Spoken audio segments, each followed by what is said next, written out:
बंदी छोड़ सतगुरु रामपाल जी भगवान की जय हो। आप सभी परमपिता परमेश्वर जी की आत्माओं को दास की तरफ से प्यार भरा सत साहेब। पुण्यात्माओं, जैसे आप सभी भाई बहन लाइव से जुड़ जाएं, जुड़ते ही वीडियो को ज़्यादा से ज़्यादा शेयर कर दें। तब तक हम बंदी छोड़ का मंगलाचरण करते हैं। बंदी छोड़ सतगुरु रामपाल जी भगवान की जय हो। गरीब नमो नमो शतपुरस को नमस्कार गुरु की नहीं। सुर नर मुनि जन साधुआ संतों सर्वस्य दीनहि। सतगुरु साहिब संत सवै दंडोतम प्रणाम। आगे पीछे मध्य हुए तिनको जा कुर्बान। नराकार निर्विषम काल जाल भंजनम। निर्लेपम निज निर्गुणम अकल अनुपवे सुन्नधुनम। सोहम सुरति समापतम सकल समाना नीरतल। उज्ज्वल हिरंबर हरदम बेपरवाह अथाय। वार पार नहीं मध्यतम। गरीब जो सुमरत सिद्ध होई। गणनायक गलताना करो अनुग्रह सोई। पारस पद परवाना आदि गणेश मनाऊं। गणनायक देवन देवा चरण कंवल लो ल्याऊं। आदि अंत करूं सेवा परम शक्ति संगीतम। हृदय सिद्धि दाता सोही अविगत गुण है अतीतम। सत्य पुरुष निर्मोही जगदम्बा जगदीशम। मंगल रूप मुरारी तन मन अर्पूं शीसम। भक्ति मुक्ति भंडारी सुर नर मुनि जन ध्यावें। ब्रह्मा विष्णु महेशा शेष शेष मुख गावें। पूजें आदि गणेशा इंद्र कुबेर सरीखा। वरुण धर्म राय ध्यावें। सुमरथ जीवन जी का मन इच्छा फल पावें। 33 कोटि अधारा ध्यावें 88 उतरे भव जल पारा। कटहें यम की फांसी 33 कोटि अधारा ध्यावें 88 उतरे भव जल पारा। कटहें यम की फांसी। बंदी छोड़ सतगुरु रामपाल जी भगवान की जय हो। परमपिता परमात्मा सारी सृष्टि के रचनहार कुल मालिक असंख्य ब्रह्मांडों के स्वामी जगत गुरु तीनों लोकों में प्रवेश करके सबका भरण पोषण करने वाले राजाधिराज आत्माधार नाथों के नाथ देवों के देव महादेव सर्वेश्वर महेश्वर मृत्युंजय अजरो अमर आदि अनादि सनातनी प्रभु जगत पिता जगदीश्वर 1008 की उपाधि के वास्तविक अधिकारी शब्द स्वरूपी राम अकाल मूर्ति राजेश्वर परम दयालु सर्वशक्तिमान संत श्रोमणी सतगुरु रामपाल जी परमेश्वर जी के चरण कमल में देश विदेश से हम सभी सत्सेवक भाई बहनों का अनंत कोटि दंडवत प्रणाम। सत्साई भाई और बहनों, सतगुरुदेव जी की विशेष मेहर और उनकी दया इस कलयुग की बिचली पीढ़ी में आप और हम सभी भाई बहनों के ऊपर, और प्रार्थना करते हैं परमपिता परमेश्वर जी से कि उनकी ये दया उनका ये प्यार भरा आशीर्वाद आप और हम सभी भगत भाई बहनों पे इसी प्रकार से बना रहे। पुण्यात्माओं, आज हमने ज्ञान गंगा के ऊपर लाइव आना था, लेकिन किसी कारणवश अभी थोड़ा सा उसको डिले करना पड़ेगा। 15 मार्च 2023 से हम ज्ञान गंगा पुस्तक के ऊपर लाइव आएंगे। रीज़न ये है कि बीच में बहुत सारी सत्संगतियाँ हैं जगह जगह पे, तो परमात्मा दया करेंगे, दास भी प्रयास करेगा वहाँ जाने का। अभी 7, 8, 9 की तो बहुत जगह सात संगतियाँ हैं, उसके बाद भी 10, 11 की भी हैं। तो एक बार परमात्मा सात संगतियों से निपटा दे, उसके बाद फिर हम लगातार रोज़ाना 15 मार्च 2023, आप ये डेट ध्यान रखना, आपकी बार मालिक की दया से उकचुक नहीं होगा। 15 मार्च 2023 से हम लोग ज्ञान गंगा पुस्तक के ऊपर लगातार लाइव आएंगे। आज समय दिया हुआ था इसलिए लाइव आ गए आप सभी भाई बहनों के बीच में, और 2-4 दिन में, 5-10 दिन में एक दूसरे भाई बहनों से सात संगति के माध्यम से रूबरू होना भी बहुत आवश्यक है। क्योंकि ये जो विरह का जो समय चल रहा है वर्तमान में हमारे बीच में और पूज्य गुरुदेव जी के बीच में, यानी संगत और परमात्मा के बीच में जो ये अंतराल है, जो ये डिफरेंट है, ये बड़ा खतरनाक है वर्तमान में। और ज्यों ज्यों ये समय आगे बढ़ता जाएगा त्यों त्यों इस भक्ति मार्ग पे भगत का टिके रहना महाभारत की चुनौती से कम नहीं होगा। और दास पहले भी कई बार स्पष्ट कर चुका है ये बातें। पुण्यात्माओं, सतगुरुदेव जी के इसार जेल से बाहर आने तक यदि कोई चीज़ हमें उनके सत भक्ति मार्ग पे जिंदा रख सकती है, टिका के रख सकती है, वो केवल साध संगति है। जो व्यक्ति साध संगति रूपी हाथी से नीचे उतर जाएगा, काल उसको छोड़ेगा नहीं। बिल्कुल सत्य है, जिसको मजाक लगे उनको 1000 बार लगे, लेकिन दास के मुख से परमात्मा जो बातें आपको बुलवा रहे हैं, या आज से पहले परमात्मा ने जितनी भी बातें बुलवाई हैं, आपको किसी भी बात में, किसी भी पॉइंट पे कुछ भी डिफ्रेंशिएट नज़र नहीं आएगा। क्योंकि दास अपनी मर्जी से नहीं बोलता है, मुझे कोई शौक नहीं है। जो भी बुलवाते हैं परमात्मा बुलवाते हैं और वो सत्य होता है।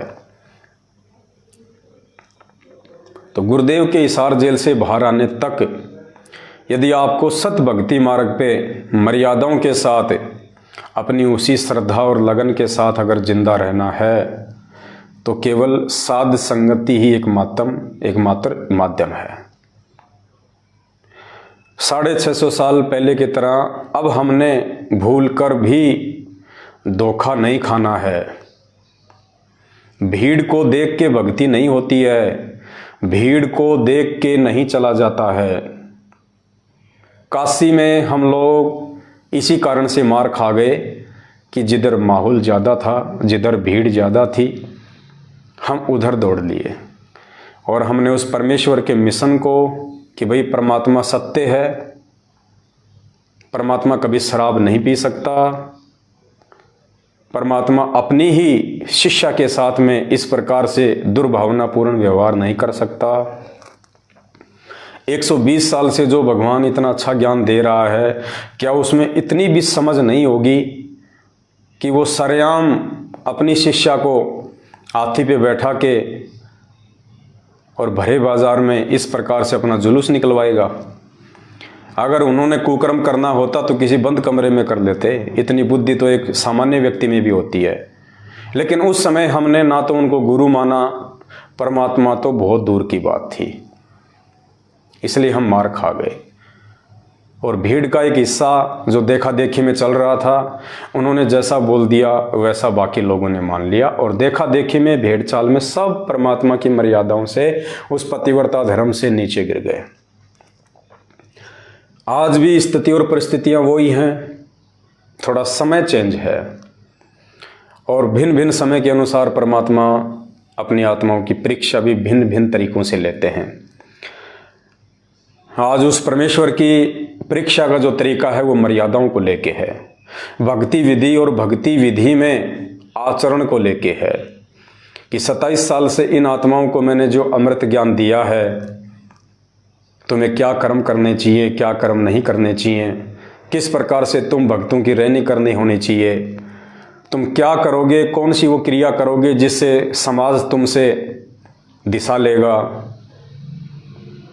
लेकिन 27 साल से उस परमेश्वर ने रातों को जाग जाग के सत्संगों के माध्यम से हमें जो यथार्थ भक्ति विधि, जो क्रियाएं, कौन से कर्म करने योग्य हैं, कौन से कर्म त्यागने योग्य हैं, जो उन्होंने बताया, सिखाया, समझाया, आज हम उन सभी भक्ति विधि कर्मों के विपरीत कुकर्म कर रहे हैं।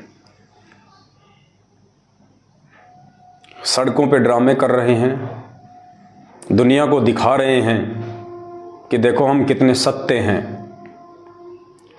अरे जो आदमी सत्य होता है उससे अपनी सत्यता प्रमाणित करने के लिए सड़कों पे ढोल पीटने की आवश्यकता नहीं पड़ती। सच्चाई तो समय आने पे वैसे ही अपनी जगह बना लेती है।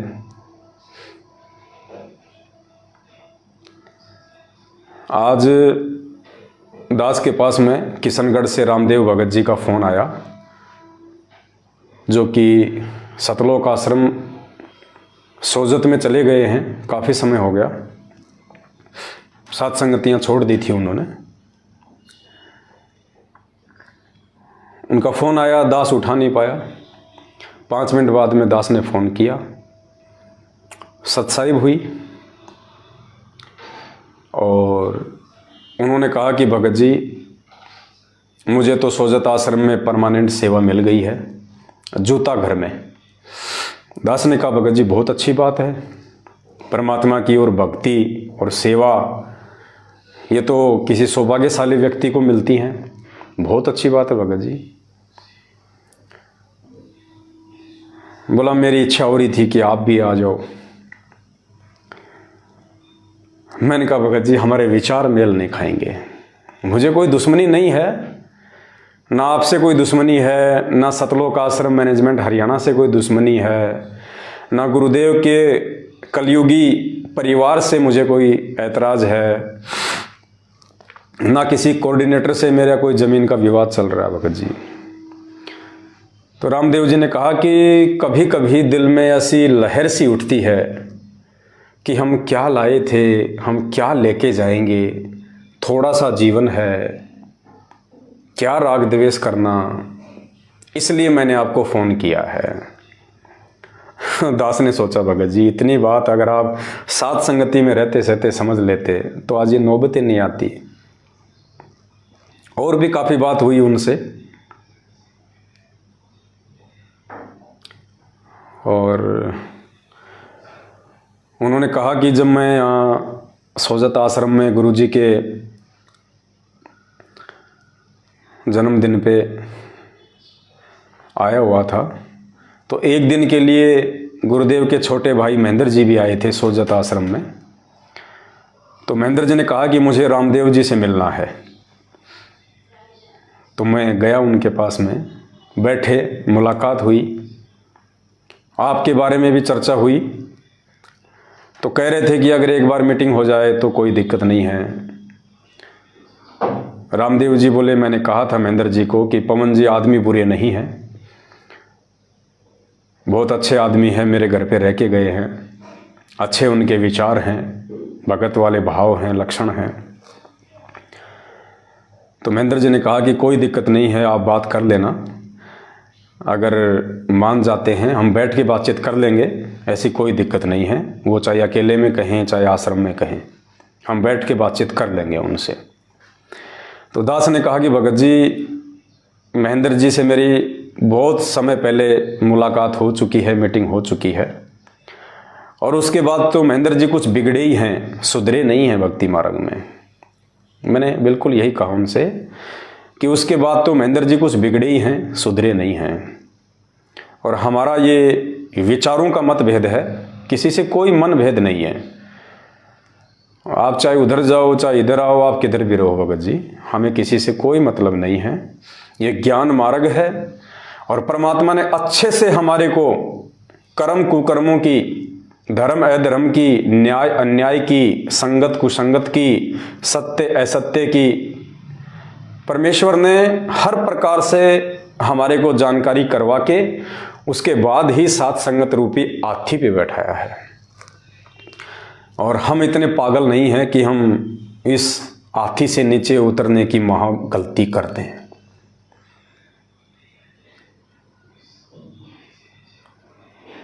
बोले भगत जी फिर भी एक बार विचार कर लेना,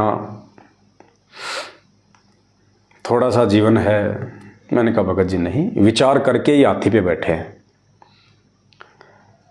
और दास ने कहा कि भैया महेंद्र जी से मैं क्या मीटिंग करूंगा, क्या बात करूंगा उनसे। अब उनके तो सर से ऊपर पानी निकल चुका है। मेरे ऊपर इन लोगों ने गुरुदेव के माध्यम से मुकदमा करवाया है, तो मेरा तो जो भी डिसीजन लेंगे, मेरा तो जो भी निर्णय होगा अब सतगुरुदेव जी के हाथ में है।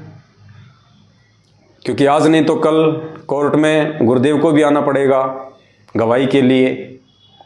दास तो जाएगा ही अपनी तारीखों पे, तो गुरुदेव का और दास का आमना सामना होगा। क्योंकि मुकदमा इन्होंने गुरुदेव से करवाया है, बहुत बड़ी इन्होंने गलती कर दी अपने जीवन की।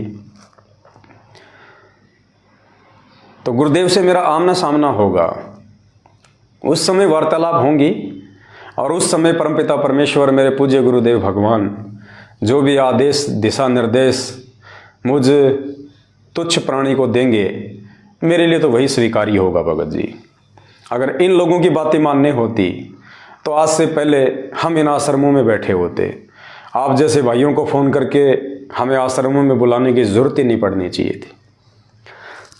तो हमारा फैसला तो हमारे पूज्य गुरुदेव जी के हाथ में है, महेंद्र जी के हाथ में नहीं है। दास ने कहा कि हमारा तो विचारों को लेकर मतभेद है भगत जी। दास ने कहा कि भगत जी आप खुद देख लीजिए, जिस आश्रम में आप बैठे हैं, सोजत के आश्रम में, पाली राजस्थान, उस आश्रम को ऐसे सजा रखा है जैसे अनिल अंबानी के बेटे की जो मंडप की जो रस्म होती है, 7 फेरे लिए जाते हैं, चाइनीज लाइटें लगा रखी हैं, दुनिया भर का आडंबर कर रखा है, कई लाखों रुपया तो वहां पे लाइट डेकोरेशन पे खर्च कर रखा है, फूलों की डेकोरेशन कर रखी है। ये ड्रामे हमें कब सिखाए थे परमात्मा ने? ये प्रगट दिवस तो सतलोक आश्रम बरवाला में भी मनाया जाता था। उस समय तो परमात्मा ने लाइटों के कहीं कोई डेकोरेशन नहीं किए, कोई आडंबर नहीं किया परमात्मा ने। उस प्रगट दिवस या बोध दिवस की जानकारी के लिए सतगुरुदेव जी ने कभी नहीं कहा अपने भक्तों को कि भक्तों 150 गाड़ियां तैयार करो, सभी गाड़ियों के आगे पीछे बैनर पोस्टर लगाओ, सभी गाड़ियों की छत पे गरीबदास जी की फोटो लगाओ, ऊपर एक छतरी लगाओ और बरवाड़ा से लेके हिसार तक रैली निकालो। रोड पे मिट्टी फांकने के लिए मेरे भक्तों को लगाओ पीछे पीछे। दुनिया को परेशान करने के लिए, आने वाले भाई बहनों को परेशान करने के लिए सैकड़ों गाड़ियां निकालो तुम यहां से, हाथों में झंडे दे दो। गर्मी में बच्चे बूढ़े माता बहनें, इनकी 7-8 किलोमीटर लंबी रैली निकालो, इनकी दुखी करो, इनको परेशान करो, पसीना निकालो इनका। गुरुदेव ने तो कभी आदेश नहीं दिए। अरे जो त्यौहार, होली, दीपावली, दशहरा, मकर संक्रांति, जिन पे हम दुनिया भर की लाइटिंग करके, दुनिया भर के डेकोरेशन सजावट करके हम जो अपना पैसा और समय बर्बाद किया करते थे, अरे परमात्मा ने अगर हमारे से वो चीजें छुड़वाई तो इन लोगों ने इन आश्रमों में वो आडंबर शुरू कर दिए। वो होली दिवालियां इन्होंने इन आश्रमों में मनानी शुरू कर दी। अरे परमात्मा का सत्संग सुनना है, राम का नाम लेना है, उसमें डेकोरेशन की कहां से जरूरत आ गई? ये दुनिया भर के आडंबर की कहां से जरूरत आ गई? उसमें दिखावा, पाखंड। भगत जी हम इन आश्रमों में नहीं आ सकते, ये हमारे लिए आश्रम नहीं है, ये मनोरंजन के अड्डे हैं। और इन मनोरंजन के अड्डों में वही आदमी जाएंगे जिनको अभी तक मनोरंजन से प्यार है, जिनको भक्ति से प्यार है, जिनको भगवान से प्यार है। वो तो अपने घर बैठ के भी भक्ति कर लेगा। अगर उस आश्रम में जाने से ही परमात्मा मिलता है या परमात्मा ज़्यादा प्रसन्न होते हैं, तो आश्रम में ऐसा क्या है? वो फोटोएं, वो सत्संग, वो भंडारा हमारे घर पे भी है। आश्रम कोई सोने चांदी का तो बना हुआ नहीं है, मिट्टी चूना ईंट पत्थर का बना हुआ है। हमारा घर भी उसी का बना हुआ है। वहाँ एक दरबार लगा रखा होगा गुरु जी का, हमने घर पे दरबार लगा रखा है। वहाँ फोटो के आगे दंडोत करते होंगे, इधर भी फोटो के आगे दंडोत करते हैं। वहाँ भी जोत जलती है, यहाँ भी जोत जला रखी है। यहाँ हम जो आरती करते हैं तीनों समय की, वो विधिवत करते हैं, शांत माहौल में करते हैं। यहाँ हम जो सत्संग सुन लेंगे अपने घर पे, शांत माहौल में सुन लेंगे। घर बैठ के हम जो मंत्र कर लेंगे, शांति से कर लेंगे। वहाँ आरती मंत्र सुमरण पहली बात तो आप कर ही नहीं सकते। करोगे तो दुनिया भर का शोर शराबा, आपका ध्यान ही नहीं लगना। तो दास ने हाथ जोड़ के रामदेव जी से प्रार्थना करी कि भगत जी, ये आश्रम आपको मुबारक हो, आपके परिवार को मुबारक हो, और जो लोग सात संगति रूपी हाथी से नीचे उतर के महाभूल कर चुके हैं, उन नासमझ लोगों को मुबारक हो। हमें तो अपनी भक्ति भली, अपना भगवान भला और अपना घर भला। बाकी हम सात संगतियों में लगे हुए हैं भाई बहनों को समझाने के लिए। और दास ने कहा कि मुझे कोई मतलब नहीं है भगत जी इन आश्रमों से, ना इनकी पाखंड क्रियाओं से मुझे कोई लेना देना है। हम तो केवल अपने आत्मिक कल्याण के लिए सात संगतियों के माध्यम से अपने भाई बहनों के साथ आगे की यात्रा करेंगे। उनका फ़ोन आया था, इसलिए दो चार बातें आप लोगों को बतानी पड़ी, वरना हम तो उनका जिक्र भी नहीं करने वाले। तो भाई और बहनों, ये आपके ऊपर सतगुरु रामपाल जी भगवान की एक विशेष मेहर समझ लेना आप लोग। और एक बात आप भाई बहनों को मैं और बता देता हूँ, दास ने पहले भी कहा था, जब 2022 शुरू हुआ था तो दास ने वीडियो में ये कहना शुरू कर दिया था गुरुदेव के आशीर्वाद से, उनकी प्रेरणा अनुसार, कि सात संगतियों से छटनी होगी और बहुत सारे अच्छे अच्छे दिखाई देने वाले भगत जो मुझ पवन दास के साथ घूमते हैं, फिरते हैं, रहते हैं, आप उन भक्तों को देख के मत चलना। उन भक्तों को देख के इस भक्ति मार्ग पे दृढ़ता मत लाना। इस भक्ति मार्ग पे अगर दृढ़ता लानी है, विश्वास बढ़ाना है, तो गुरुदेव के सत्संगों को आधार बनाना। और दास ने कह दिया था कि 2022 के अंत में एक भूचाल आएगा, सत्सेवकों की छटनी होगी, क्योंकि परमात्मा को विशेष आत्मा चाहिए, साफ सुथरी आत्मा चाहिए। छटनी होगी और बड़े बड़े बरगद के पेड़ उखड़ेंगे। और दास ने कह दिया था कि इन सभी लोगों को मैं आपको उन आश्रमों में दिखा दूंगा, उनके उन नामदान केंद्रों पे जाके कोई सतनाम ले रहा होगा, कोई अपने नाम का जो है शुद्धिकरण वहाँ जाके करवा रहा होगा। काफ़ी लोगों को यकीन नहीं हुआ कि पवन भगत जी ऐसा नहीं हो सकता, आपके साथ तो बहुत दृढ़ भगत रहते हैं, ऐसा नहीं हो सकता। लेकिन जब 2022 का अंत का समय आया, आप सभी ने देख लिया किस प्रकार से क्या हुआ। अब और बोल रहा है दास, इसको भी नोट कर लेना, इसमें भी आपको रति भर भी इधर उधर नहीं मिलेगा। पुण्यात्माओं, जो लोग साध संगति रूपी हाथी से नीचे उतर के और उस तरफ चले गए हैं, जिन्होंने परमात्मा से अपना अविश्वास प्रकट कर दिया, क्योंकि ज़्यादातर लोग तो इस कारण से गए हैं कि पवन भगत जी तो जेल चले गए, अब क्या पता ये मैनेजमेंट हमें भी जेल ना करवा दे, वो डर गए। और इस डर के मारे उन्होंने सतलोक आश्रम मैनेजमेंट हरियाणा की गुलामी स्वीकार कर ली।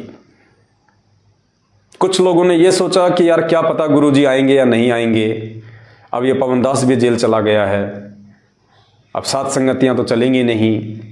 लेकिन उनको ये नहीं पता था कि सात संगतियां पवन दास ने शुरू नहीं की। जो पवन दास नहीं रहेगा तो सात संगतियां नहीं चलेंगी। ये सात संगतियां सतगुरु रामपाल जी भगवान ने शुरू करवाई हैं, और ये उनका काम था कि उन्होंने कैसे सात संगतियां चलवानी थी। और दास के जेल जाने के बाद तो सात संगतियां और भी ज़्यादा हुई हैं।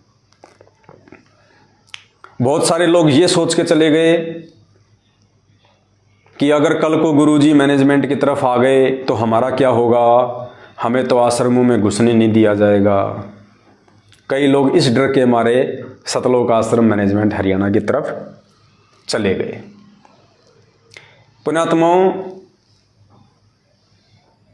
दास आपको आज एक बात कह रहा है, ये भी सत्य होगी परमात्मा के आशीर्वाद से। जो लोग साथ संगति छोड़ के मैनेजमेंट की तरफ चले गए हैं, गुरुदेव के हिसार जेल से बाहर आने तक वो लोग आपको सतलोक आश्रम मैनेजमेंट हरियाणा में भी नहीं दिखाई देंगे। वो लोग दूसरे नकली संतों की शरण में निकल जाएंगे। ये भी आज आपको यकीन नहीं हो रहा होगा, लेकिन ये सत्य होगा। या तो वो लोग उधर से हटके वापस साथ संगति में आ जाएंगे, और जो व्यक्ति अपनी मान बढ़ाई वश, अपने अहंकार वश अगर वापस साथ संगति में नहीं आया, वो व्यक्ति गुरुदेव के हिसार जेल से बाहर आने तक, और गुरुजी इतना जल्दी हिसार जेल से बाहर नहीं आने वाले। बहुत सारी अफवाह उड़ रही है ना, 1 अगस्त 2023 को संत रामपाल जी जेल से बाहर आ जाएंगे। इस बहम में मत रहना आप, वो तो समर्थ है, तुमने तो बहुत लंबा समय बता दिया। सुबह क्या हो रहा है उनको जेल से बाहर आने में? किसी ने रोक रखा है क्या? किसी ने बेड़ियों में डाल रखा है क्या? किस माई के लाल की हिम्मत है 21 ब्रह्मांड में, जो उस पूर्ण परमेश्वर को, उस अबंध परमात्मा को, गरीब ऐसा सतगुरु हम मिल्या बेपरवाह अबंध परमहंस पूर्ण पुरुष रोम रोम रविचंद, उस अबंध परमात्मा को किसने बांध रखा है? वो तो सुबह ही आ जाए, लेकिन वो नहीं आएगा। क्यों नहीं आएगा? क्योंकि अभी छटनी हुई नहीं है। गरीब कच्चा हीरा कृच हो नहीं सहे घनमार, ऐसा ये मन हो रहा लेखा लेकर तार। 27 साल से परमात्मा ने छिक के ज्ञान दिया है, तो परीक्षा भी जी भर के लेगा। इतनी सी भी गंदगी उस परमात्मा को पसंद नहीं है, इतनी सी भी गंदगी, तिल भर गंदगी भी उन्हें पसंद नहीं है।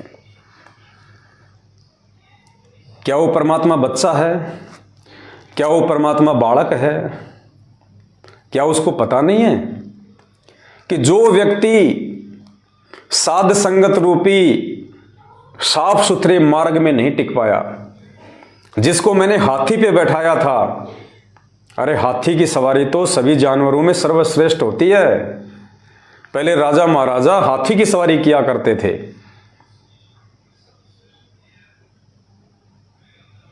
जो व्यक्ति सात संगति रूपी हाथी पे नहीं टिक सका, वो व्यक्ति सतलोक आश्रम मैनेजमेंट हरियाणा के वहां पे कैसे टिक जाएगा?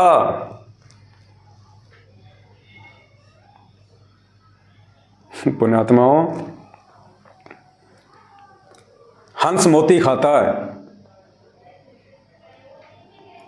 सरोवर पे, और बगला रहता है जोहड़ में, बगुला जोहड़ में तालाब पे, जो गंदे पानी का जो तालाब होता है।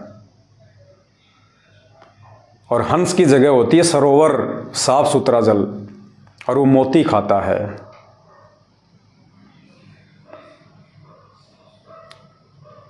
हंस यदि सरोवर में नहीं टिक पा रहा, वो जोहड़ में कभी नहीं रुक सकता। भले वो देखा देखी में चले जाए, दूसरे पक्षियों के बहकाने पे, बढ़ा चढ़ा के पेश करने पे, हो सकता है वो बगुला वो हंस भ्रमित होके सरोवर को त्याग दे, और वो उन बगुलों के साथ में उस गंदे पानी के जोहड़ और तालाब पे वो चला भी जाए, लेकिन कितने दिन रुकेगा वहां पे?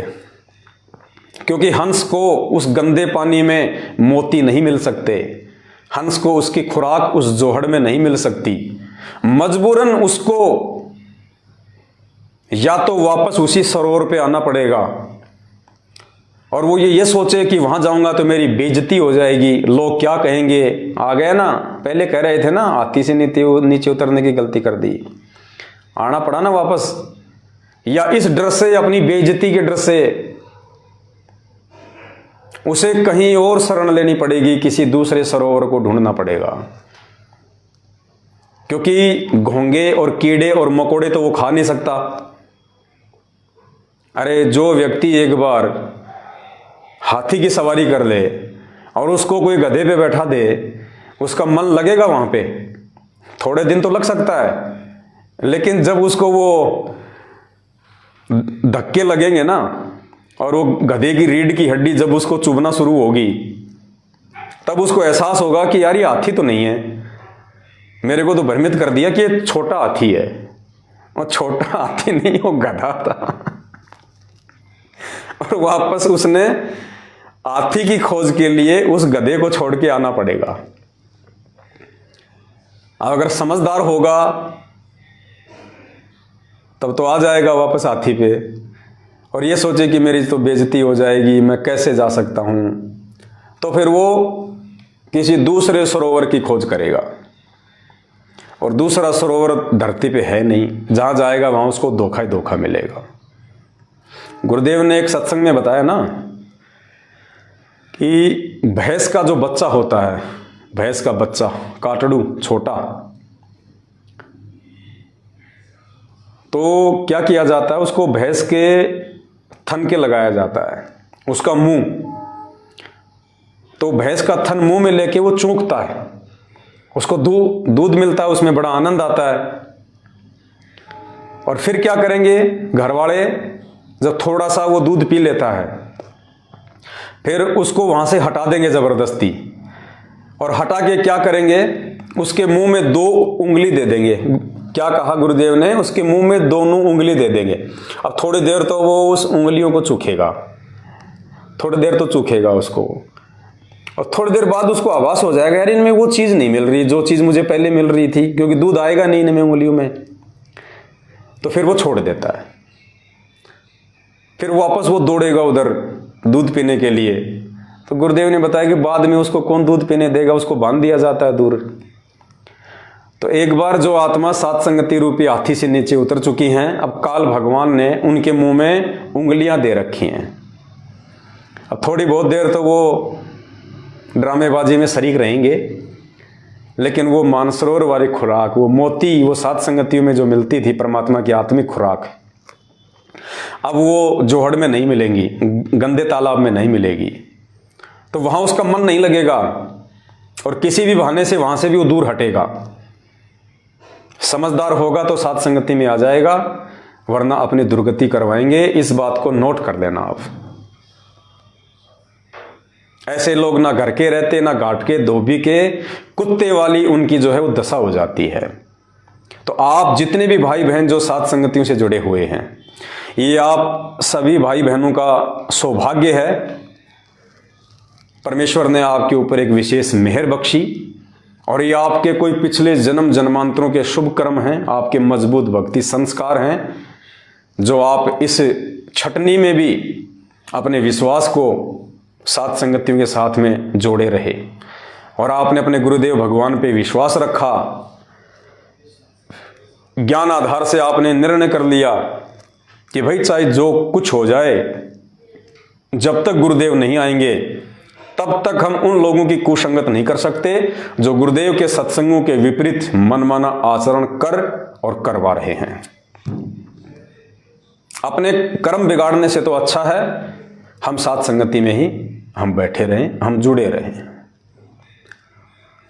अपने आत्मा हो क्या रहा है, जो भाई बहन सात संगतियां छोड़ के गए हैं, देखो उस समय देखा देखी में, भीड़ चाल में उनके मन ने तो मान लिया कि चलो चलो चलते हैं, चलो, लेकिन अब उनकी आत्मा रो रही है। अब वहां जाने के बाद में उनकी आत्मा रो रही है। मन ने तो मान लिया, मन तो बकवाद करवाएगा, मन का तो काम है एक बार इसको काल के खूंटे से बांध दे, लेकिन अब उन आत्माओं की आत्मा दुखी है, उनकी आत्मा रो रही है कि सात संगतियां छोड़ के हम लोगों ने बहुत बड़ी भूल कर दी, क्योंकि वहां वो आत्मिक खुराक मिल ही नहीं सकती। आप चाहे कितने ही ड्रामे कर लो, कितनी रैलियां निकाल लो, कितने धरने प्रदर्शन कर लो, कितना चिल्लो, तुम कितना ही चिल्लाओ, कितने जयकारे बोलो, अरे कितने लड्डू जलेबी खाओगे, कितने लड्डू जलेबी खा के तुम अपना वो कर लोगे। ये लड्डू जलेबी शरीर की खुराक है, आत्मा की खुराक नहीं है। जिन लड्डू जलेबियों का तुम्हारे गुरुदेव भगवान को भोग ही नहीं लगता, वो लड्डू जलेबियाँ तो जहर के समान है, पाप है पाप। और सात संगत में भले इतना सा हलवा मिलता था, लेकिन वो आत्मा की खुराक है, वो आत्मा को चार्ज कर देती है। सतगुरु की महिमा, उनके शब्द, ज्ञान आधार वाली बातें, भाई बहनों को आपसी प्यार और प्रेम, वो खुराक उधर नहीं मिल सकती। तो उस समय उनके मन ने तो मान लिया जल्दबाजी में, उनके कमजोर संस्कार थे, लेकिन आत्मा उनकी रो रही है। खैर जो भी है वो उनका विषय है। हाँ, हमारा तो आज भी उनसे कोई राग द्वेष नहीं है किसी भी प्रकार का।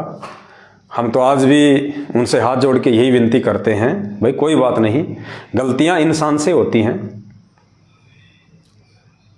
और भ्रमित कोई भी हो सकता है। आप लोग जब भी वापस आना चाहें, सात संगतियों में आपका मोस्ट वेलकम है।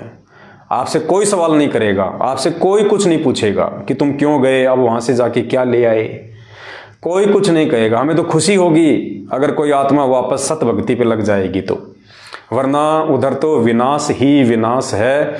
और वैसे भी आने वाला समय महाविनाशकारी है। उस विनाशकारी समय में यदि हमें कोई बचाएगा तो भक्ति बचाएगी, आत्मिक खुराक बचाएगी, मर्यादा बचाएगी। और आपको पता है कि उधर जो मनमाना आचरण हो रहा है वो किसी को मर्यादा में रहने ही नहीं देगा। सिर्फ बैटरी चल रही है, सिर्फ बैटरी। और कब तक चलेगी बैटरी? इतनी जल्दी परमात्मा भी नहीं आने वाला, आप सब जानते हो। परमात्मा उस दिन आएगा जिस दिन इस दुनिया का नक्शा बिगड़ लेगा। जिस दिन दुनिया का नक्शा बिगड़ जाएगा ना, भयंकर तबाही, उथल पुथल, त्राही त्राही, काफी जनसंख्या छटलेगी, तीसरा विश्व युद्ध शुरू हो जाएगा। इजराइल के प्रोफेसर हरारे के अनुसार भारत देश के अधिकतर राज्यों में इमरजेंसी लगी होगी, आर्मी शासन लगा होगा, गृह युद्ध में ऐसी ऐसी स्थितियां बिगड़ जाएंगी। ये ज्ञान गंगा पुस्तक में लिखा हुआ है, मैं अपनी तरफ से नहीं बोल रहा। उस समय सतगुरु रामपाल जी भगवान के दीदार होंगे हिसार जेल से, क्योंकि नेता लोगों को पैर पकड़ के लाना इनकी मजबूरी हो जाएगी। ये वैसे नहीं आने वाला ये परमात्मा। लेकिन उस समय तक आप लोग जो सात संगति रूपी हाथी से नीचे गिर चुके हैं, आपका क्या होगा? खैर अब गलती की है तो भाई पछताना भी तुम्हें पड़ेगा। हमने तो कोई कमी नहीं छोड़ी थी आप लोगों को सात संगतियों से जोड़ के परमात्मा के मिशन को सही दिशा में चलाने की, लेकिन आपके भी तो अपने संस्कार काम करेंगे। खैर जो भी है, जो जैसा बोएगा वैसा ही समय आने पे अपना काटेगा। दूसरा ये था, आज बहुत सारे भाई बहनों का फोन आया जो कि सात संगतियों से जुड़ते चले जा रहे हैं, क्योंकि जितने भाई सात संगतियों से टूटे थे उनके 10 गुना ज्यादा तो सात संगतियों में वापस जुड़ चुके हैं। अगर 100 व्यक्ति सात संगति से टूट के गए हैं तो परमात्मा ने 500 व्यक्ति, 1000 व्यक्ति तो जोड़ दिए हैं।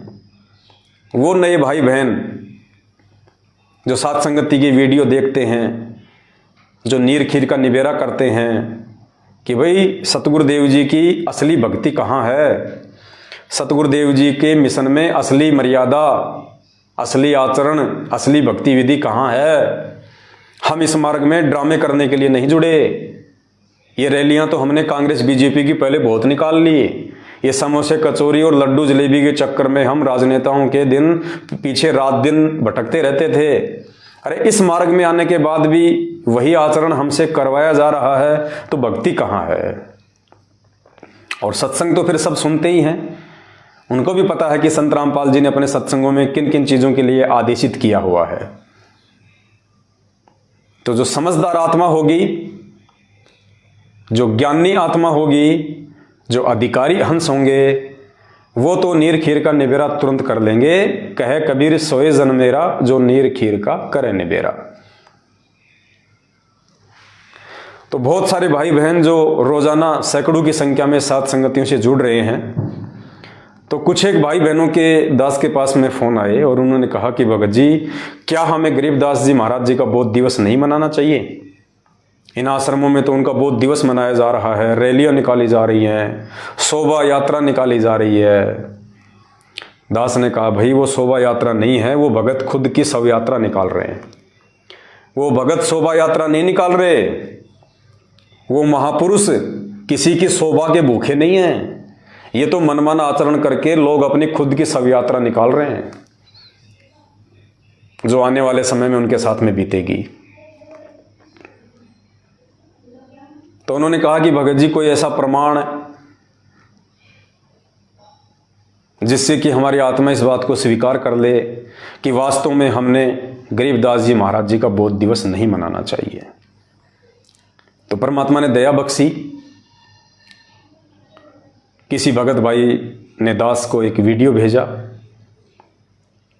और उस वीडियो में हमारे पूज्य गुरुदेव सतगुरु रामपाल जी भगवान ने स्पष्ट रूप से मना कर दिया है गरीबदास जी का बोध दिवस मनाने के लिए। और वैसे भी पुण्यात्माओं, जो इस भक्ति मार्ग को समझ चुके होंगे, जो गुरुदेव के मिशन को समझ चुके होंगे कि 27 साल से परमात्मा इतना अनमोल ज्ञान देके हम आत्माओं से क्या चाहते हैं, वो हमें कैसा बनाना चाहते हैं, सतलोक जाने के लिए, पूर्ण मोक्ष प्राप्ति के लिए हमारे अंदर कौन कौन से पतिव्रता धर्म के लक्षण होने चाहिए, किस प्रकार से हम सतगुरु को हम प्रसन्न कर सकते हैं, कैसे हम उनको रिझा सकते हैं, कौन कौन सी वो क्रियाएं हैं, उस आत्मा को तो इन ऑडियो वीडियो की भी जरूरत नहीं पड़ेगी। वो तो वैसे ही समझ जाएंगी कि गरीबदास जी से हमारा क्या नाता, हम क्या जाने गरीबदास जी को, हमें क्या लेना देना गरीबदास जी महाराज जी से। गरीबदास जी महाराज जी का उनकी वाणियों के अतिरिक्त हमारे जीवन में कोई महत्व नहीं उनका। गरीबदास जी महाराज जी की भी हाथ से बनी हुई फोटो है, काल्पनिक फोटो है, बनाई हुई फोटो है, बनावटी फोटो है।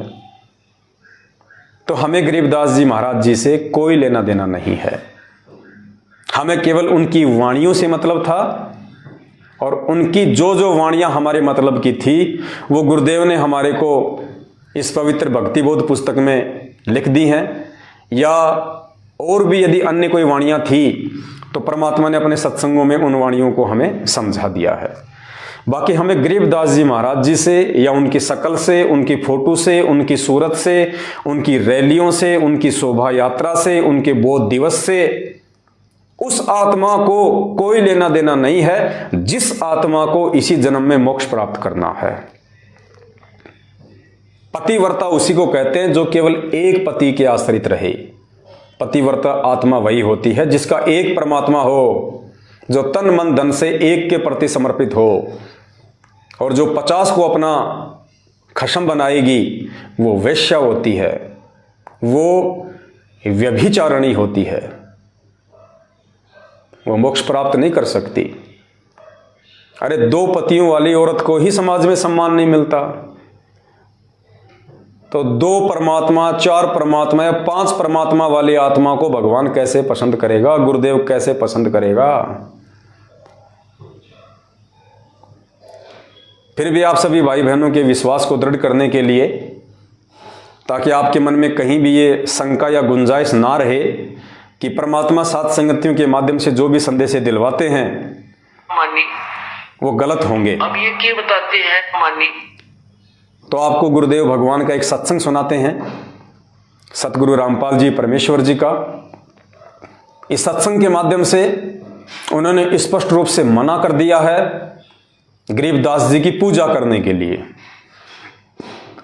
देखो पुण्यात्माओं, परमात्मा संकेत ही करेगा और कहते हैं शब्द सैन सतगुरु की पहचान है, वो पावे अटल सुहाग्रह। जो सतगुरुदेव जी के द्वारा सत्संगों में किए गए संकेतों को पकड़ लेगा, समझ लेगा, कहते हैं वही आत्मा उस अटल सुहाग को, उस कबीर परमेश्वर को, उस अविनाशी स्थान को प्राप्त कर सकती है।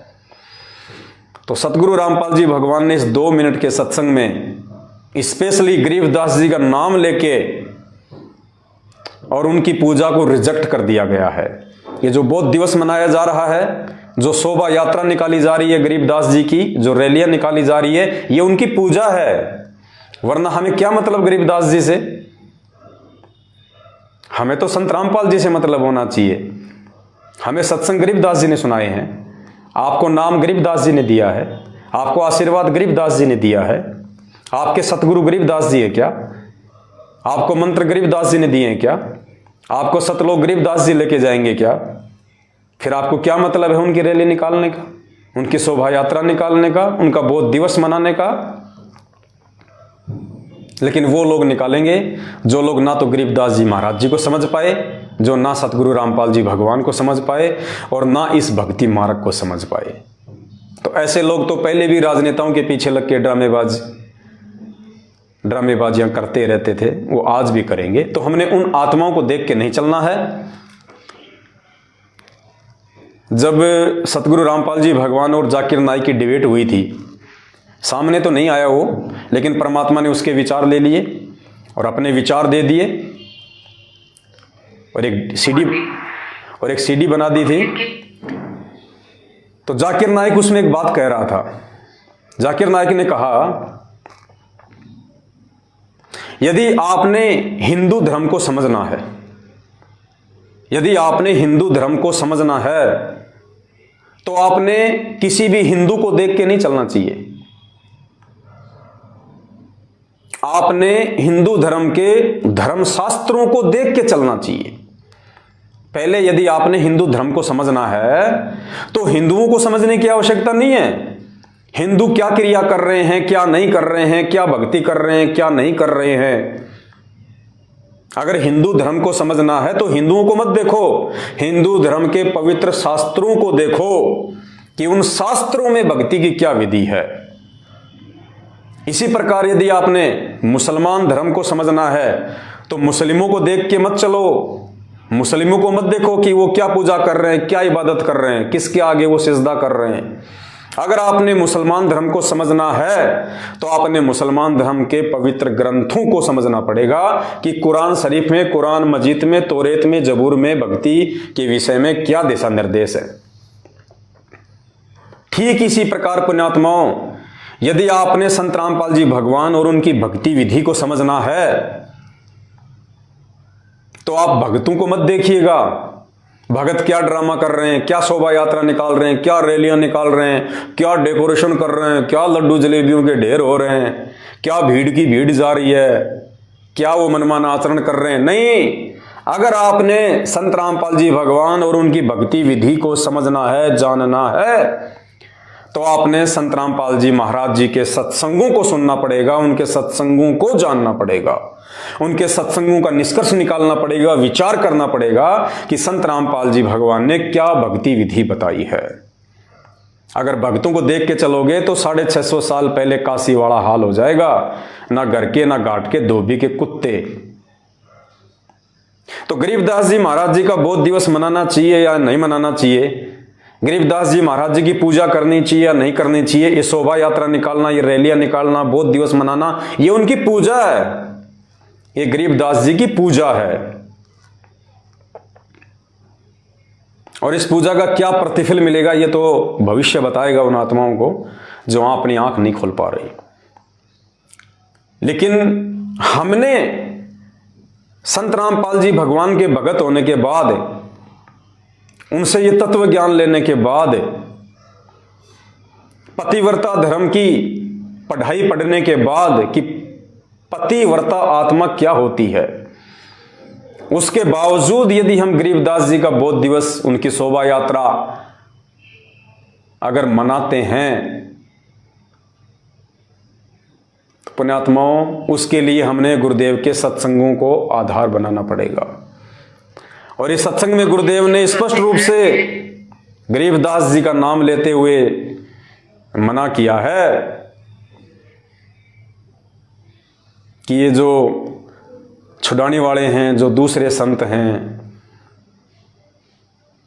ये गरीबदास जी को पूजते हैं, उसके आगे दीपक लगाते हैं, हरिदास जी को पूजते हैं, उसके आगे दीपक लगाते हैं, कहते हैं ये व्यर्थ है, व्यर्थ है। यानी गरीबदास जी की पूजा को संत रामपाल जी महाराज जी ने बिल्कुल रिजेक्ट कर दिया है। ये संकेत कर दिया परमात्मा ने, अगर कोई समझ जाए तो।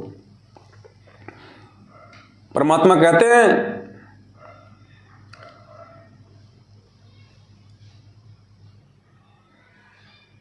मुर्दियों से ती प्रीत लगावे, ना जाने सतगुरु मेरे नू।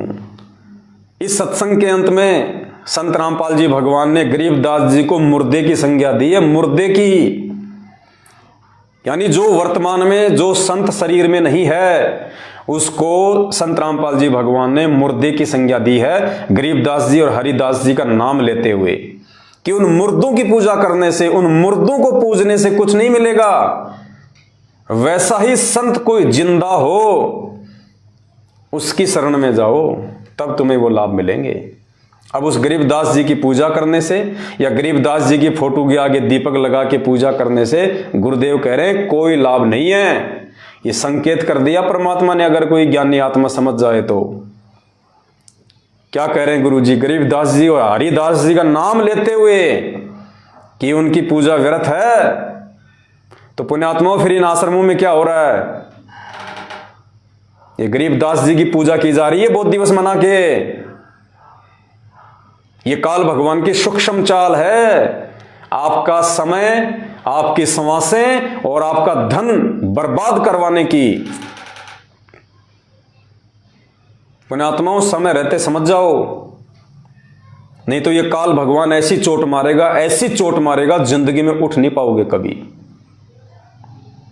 सुन लीजिए ध्यान से। तो अब ये क्या बताते मानी, तो अब ये क्या बताते हैं कि संसारी की गल्ला चिन्ह ना बुझे सब जो गहरे नु, और मुर्दे से ती प्रीत लगावे, ना जाने सतगुरु मेरे नु। अब जैसे अब कोई हरिदास ने पूजा, कोई गरीबदास ने पूजा, और कोई किताब बालाजी जा है, कोई किताब और। अब पुण्यात्माओं या कोई गांव में बाबा रहा होगा, उसकी मंडी बना रहे, उसने पूजे। अब जैसे संत गरीबदास जी महाराज या हरिदास जी थे, तो उस समय जो उनके संग में रहे, उन्होंने उनको वो ज्ञान दिया, भक्ति दी, आशीर्वाद दिया और उनको लाभ दिया। अब जैसे अब वो चले गए, अब उनकी मंडी बनाकर, उनका यादगार बनाकर वहां पूजर जो इतला के मिलेगा उनसे नहीं। अब जैसे कोई वैद्य था और वो वैद्य नाड़ी देखकर और बता देता बीमारी को, रोग को, और बढ़िया औषधि देकर स्वस्थ कर देता था, बिल्कुल ठीक है। अब उसकी मृत्यु के बाद क्या किया है, उसकी चित्र बना दिया, मूर्ति बना ली पत्थर की, और एक यादगार बना दी, नीचे उसका शरीर गाड़ दिया। अब वहां जाते हैं, जावे कोई उस वैद्य के पास और माथा टेक कर उसकी आरती कर, मेरा रोग काट दे, मेरा रोग काट दे, तो ना बोला पत्थर। वो वैद्य जो था, ऐसा ही वैद्य जीवित ढूंढना पड़ेगा और वो रोग काटेगा। ऐसे ही परमात्मा यही बताना चाहते हैं कि जैसे वो संत थे गरीबदास और हरिदास जी जैसे, या थारे गांव में जोड़ड़ा बाबा जो पहले था, इसे संत जिंदे ढूंढने पड़ेंगे, तब उन लाभ होगा, इन मुर्दियां तो कुछ ना हो। तो ये क्या कह रहे हैं परमात्मा? समझाने के लिए उदाहरण दे रहे हैं कि संसारी दी गल्ला चिन्हे, ना बुझे शब्द जो गहरे नु। संसारी दी गल्ला चिन्हे, ना बुझे शब्द जो गहरे नु। मुर्दों से ती प्रीत लगावे, न जाने सतगुरु मेरे नु। मैं तो दे दी बालम बैरे नु, मैं तो दे दी है बालम बैरे नु। श्वेत छतर शेर मुकुट। रामपाल जी महाराज जी ने मुझे कबीर साहिब जी के सिंहासन के पास। पुण्यात्माओं, भले आप साध संगति में देखा देखी में आ गए, वो कहते ना कि अंधेरे में तीर लग गया। भले ही आप साध संगति में शुरू में देखा देखी में जुड़े थे, लेकिन आपका वो अंधेरे में फेंका गया तीर बिल्कुल सटीक निशाने पे लगाया परमात्मा ने। साध संगति ही एकमात्र वो मार्ग है पूरे विश्व में जिसके माध्यम से संत रामपाल जी भगवान अपनी आत्माओं को सतलोक के लिए तैयार कर रहा है। क्योंकि पतिव्रता धर्म पे केवल साध संगत से जुड़ी हुई आत्माएं ही हैं। दास ने आपको पहले भी कहा था कि गरीबदास जी महाराज जी का आश्रम में बहुत दिवस मनाना कबीर जी का आश्रम में प्रकट दिवस मनाना, ये गुरु जी की मजबूरियां थी, क्योंकि वो खुद नहीं कह सकते कि मैं ही गरीबदास था और मैं ही कबीर था और आज भी मैं ही कबीर हूं। वो ना कह सकते ना वो कहेंगे।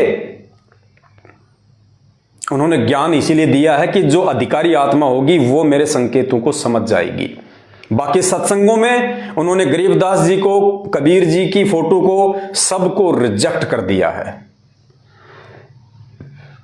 यह आपका सौभाग्य है कि आप सात संगति से जुड़े हुए हैं, क्योंकि पतिव्रता धर्म वाली भक्ति केवल साध संगति में ही मिलेगी। जो संत रामपाल जी भगवान के अलावा दूसरे किसी को नहीं मानते, ना किसी को जानते। हमें गरीबदास जी की वाणियों से मतलब है, गरीबदास जी की फोटो से, उनकी रैलियों से, उनकी शोभा यात्रा, उनके बोध दिवस से कोई मतलब नहीं हमारे को। हमें गरीबदास जी की वाणियों से मतलब है, और वाणियों से भी इसीलिए मतलब है कि हमारे पूज्य गुरुदेव जी ने हमें उनकी वाणियों को पढ़ने का आदेश दिया हुआ है। ये नित्य नियम का गुटका बनाया हुआ है, सत्संगों में जिक्र किया है। अन्यथा हमें तो गरीबदास जी की वाणियों से भी कोई लेना देना नहीं। हमें तो हमारे गुरुदेव भगवान और उनके सत्संग ही काफी हैं उतारने के लिए। तो इस सत्संग में संत रामपाल जी भगवान ने स्पष्ट रूप से मना कर दिया। सीधा सीधा गरीबदास जी का, हरिदास जी का नाम लेके उनको मुर्दे की संज्ञा दे दी कि उन मुर्दों की पूजा करने से अब कुछ नहीं मिलेगा। कोई हरिदास पूजे, कोई गरीबदास पूजे, कोई बालाजी पूजे, यानी हनुमान जी की भक्ति की श्रेणी में गुरुदेव ने गरीबदास जी की वर्तमान में यदि कोई साधना कर रहा है, कोई रैली, पूजा, शोभा यात्रा, बोध दिवस मना रहा है, तो परमात्मा ने हनुमान जी की श्रेणी में गरीबदास जी को लाके खड़ा कर दिया। चाहे हनुमान पूज लो, चाहे गरीबदास पूज लो, बराबर है। स्पष्ट मना कर दिया गुरुदेव ने। एक बार फिर से सुन लो, बुखार ज्यादा है तो उतर जाए। मानी तो अब ये बताते हैं कि संसारी की गल्ला चिन्ह ना बुद्ध सब जो गहरे नु, और मुर्दे से ती प्रीत लगावा न जाने सतगुरु मेरे नु। अब जैसे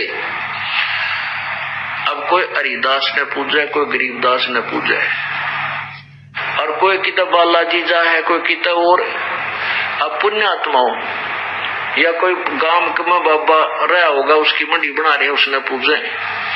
अब जैसे संत गरीबदास जी महाराज या हरिदास जी थे, तो उस समय जो उनके संग में रहे, उन्होंने उनको वो ज्ञान दिया, भक्ति दी, आशीर्वाद दिया और उनको लाभ दिया। अब जैसे अब वो चले गए, अब उनकी मंडी बनाकर, उनका यादगार बनाकर वहां पूजर जो इतला के मिलेगा उनसे नहीं। अब जैसे कोई वैद्य था और वो वैद्य नाड़ी देखकर और बता देता बीमारी को, रोग को, और बढ़िया औषधि देकर स्वस्थ कर देता था, बिल्कुल ठीक है। अब उसकी मृत्यु के बाद क्या किया है, उसकी चित्र बना दिया, मूर्ति बना ली पत्थर की, और एक यादगार बना दी, नीचे उसका शरीर गाड़ दिया। अब वहां जाते हैं, जावे कोई उस वैद्य के पास और माथा टेक कर उसकी आरती करे, मेरा रोग काट दे, मेरा रोग काट दे, तो ना बोला पत्थर की संज्ञा दी है। वो वैद्य जो था, ऐसा ही वैद्य जीवित ढूंढना पड़ेगा, जीवित ये रहा और वो रोग काटेगा। ऐसे ही परमात्मा यही बताना चाहते हैं कि जैसे वो संत थे गरीबदास और हरिदास जी जैसे, या थारे गांव में जोड़ा बाबा जो पहले था, इसे संत जिंदे ढूंढने पड़ेंगे, तब उन लाभ होगा। इन मुर्दियों तो कुछ ना हो, मुर्दियों से कुछ नहीं होगा। कह रहे हैं परमात्मा समझाने के लिए उदाहरण दे रहे हैं कि संसारी दी गल्ला चिन्ह ना बूझे शब्द जो गहरे नु, संसारी दी गल्ला चिन्ह ना बुझे शब्द जो गहरे नु, मुर्दों से ती प्रीत लगावे न जाने सतगुरु मेरे नु। मैं तो दे दी संसारी दी गल्ला चीने ना जाने शब्द जो गहरे नु, कि संसारी दी गल्ला यानी जो सांसारिक जो लोग हैं, जो भक्ति और भगवान के विषय में नहीं जानते हैं, कहते हैं उनकी बातें तो हमारे ऊपर बहुत जल्दी असर करती हैं। वो जैसा कहते हैं हम उधर ही दौड़ पड़ते हैं। ना जाने शब्द जुगैरे नू, और सतगुरु ने जो शब्द दे दिया, जो ज्ञान दे दिया, कहते तुम उस पर विचार नहीं करते। तो पुण्यात्माओं, भक्ति मार्ग में संत रामपाल जी भगवान से जुड़ने के बाद अगर कोई उनका भगत उनको परमात्मा नहीं मानता है तो वो भी सांसारिक की ही श्रेणी में है। तो हमें जो भी भगत भाई बहन हमें कह देते हैं, हम उन्हीं के पीछे दौड़ पड़ते हैं।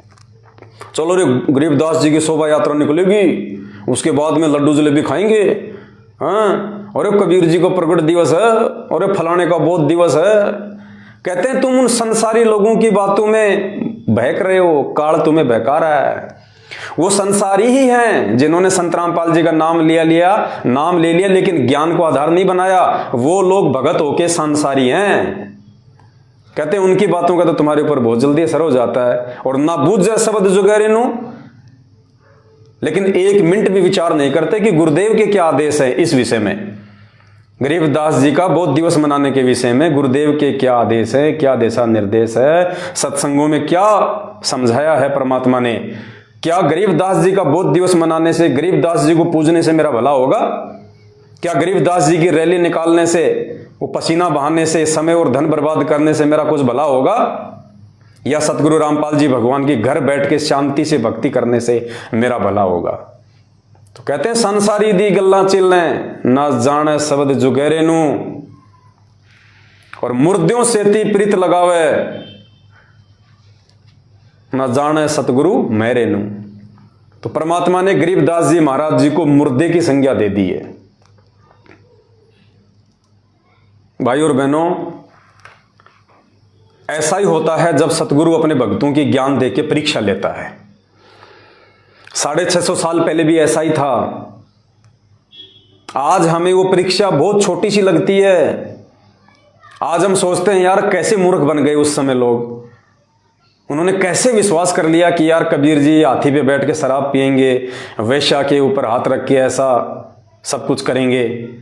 आज हमारी समझ में आ रही है, लेकिन उस समय वो परीक्षा देने वाले आप और हम ही थे, कोई और नहीं थे, हम ही थे। ठीक इसी प्रकार पुण्यात्मा वर्तमान में जो ये परीक्षा चल रही है भक्तों की ज्ञान आधार वाली, ये परीक्षा हो सकता है आने वाली पीढ़ियों को बहुत आसान लगे, छोटी सी लगे, लेकिन वर्तमान वालों के लिए महाभारत बनी हुई है। वो डिसीजन ही नहीं ले पा रहे 650 साल पहले की तरह कि हम क्या करें क्या ना करें, जबकि ये डिसीजन लेने के लिए परमात्मा ने हमें अक्षर ज्ञान युक्त किया, हमें शिक्षा दी, हमें सभी धर्मशास्त्रों का अध्ययन करवाया, रातों को जाग जाग के 27 साल से सत्संग किए, फिर भी हम डिसीजन नहीं ले पा रहे। हम 2 मिनट रुक के ये सोच नहीं रहे कि यार ये जो बंदा कह रहा है, ये भगत जो कह रहा है, ये सही है गलत है, हमें क्या करना चाहिए क्या नहीं करना चाहिए। इतना सोचने का समय भी काल भगवान ने नहीं छोड़ रखा, बुद्धि इतनी ऑफ कर रखी है। और कोई समझाने का प्रयास करता है तो उसकी तो माननी नहीं। ये तो हमने सौगंध खा रखी है कि हम किसी की सुनेंगे ही नहीं।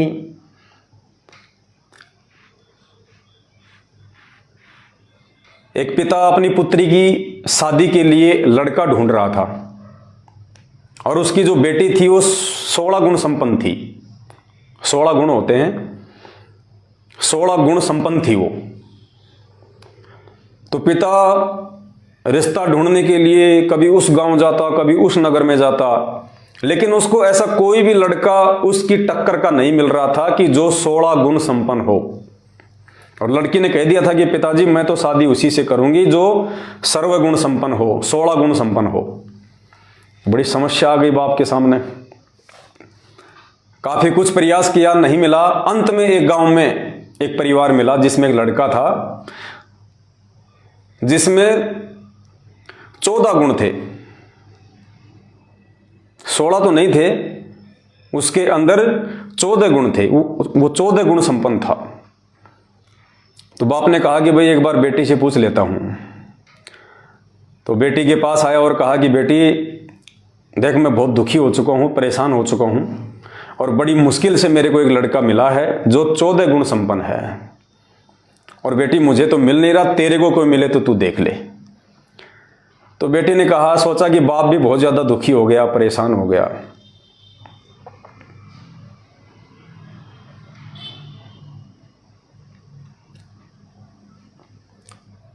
तो कहा पिताजी ठीक है, आप उस 14 गुण संपन्न लड़के से मेरे रिश्ता तय कर दो और शादी के बाद में 2 गुण उसको मैं दे दूंगी अपने, 1 गुण उसको मैं दे दूंगी अपना, तो हम दोनों जो है 15-15 गुण संपन्न हो जाएंगे। तो कहा ठीक है भाई, रिश्ता तय कर दिया, शादी हो गई। अब शादी होने के बाद में लड़की ने सोचा कि लो भाई इसको वो 1-2 गुण मैं अपने दे देती हूं इसको। तो लड़के ने पूछा जी आप 14 गुण संपन्न हो? बोले जी हाँ।